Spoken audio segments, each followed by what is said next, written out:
প্রিয় দর্শক, আসসালামু আলাইকুম। আলিউল কুকিং থেকে সবাইকে স্বাগতম। আজ আমি নিয়ে এসেছি সিলেটের জনপ্রিয় এবং ঐতিহ্যবাহী একটি নাস্তা বা নুনগড়া পিঠা, যা অনেকে নুনিয়া পিঠা নামেও চিনে। ভিডিওটি দেখে কমেন্ট করে জানাবেন। নতুন নতুন ভিডিও পেতে লাইক দিয়ে চ্যানেলটি সাবস্ক্রাইব করে বেল আইকনটি বাজিয়ে দেবেন। চলুন রেসিপিটি শুরু করা যাক। চুলায় একটা প্যান বসিয়ে দিয়ে দিলাম 1 কাপ পানি, আর দিয়ে দিলাম বড় সাইজের একটা পেঁয়াজ কুচি।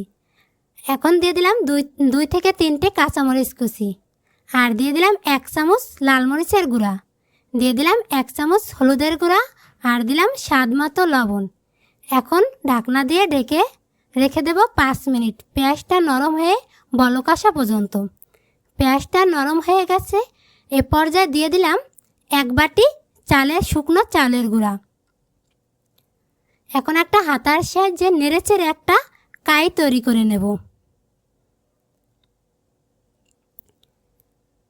দেখুন আমার কাইটা তৈরি হয়ে গেছে। এ পর্যায়ে দিয়ে দিলাম 1 টেবিল চামচ ধনিয়া পাতা কুচি, দিয়ে একটু ভালো করে নেড়েচেড়ে চুলার থেকে নামিয়ে হালকা একটু ঠান্ডা করে নেব। এখন একটু গরম অবস্থায় ডোটাকে মথে নিতে হবে, নয়তো ঠান্ডা হয়ে গেলে ডোটা স্মুথ হবে না। দেখুন আমার ডোটা কতটা স্মুথ এবং সফট হয়েছে। এখন আমি পরোটা বানানোর মতো একটা বড় আকারের রুটি বেলে নেব। একটু চালের গুঁড়া দিয়ে রুটিটা বেলে নিতে হবে।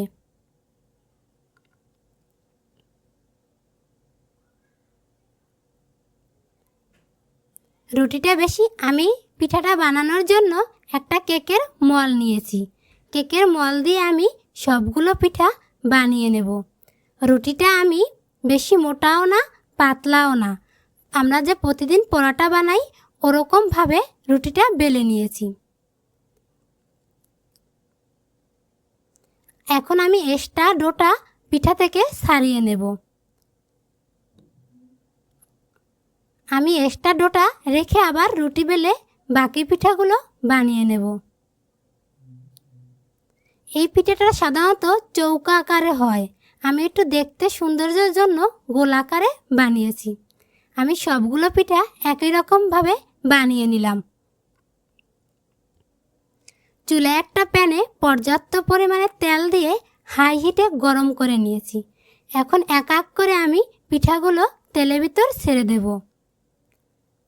চুলার জালটা হাই হিটে রাখতে হবে, নয়তো পিঠাগুলো ফুলবে না।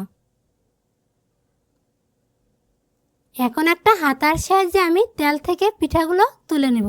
আমি সবগুলো পিঠা একই রকমভাবে ভেজে নিয়েছি। আমি একটা পিঠা ভেঙে দেখিয়ে দিলাম কতটা মচমচে এবং সফট হয়েছে। ধন্যবাদ।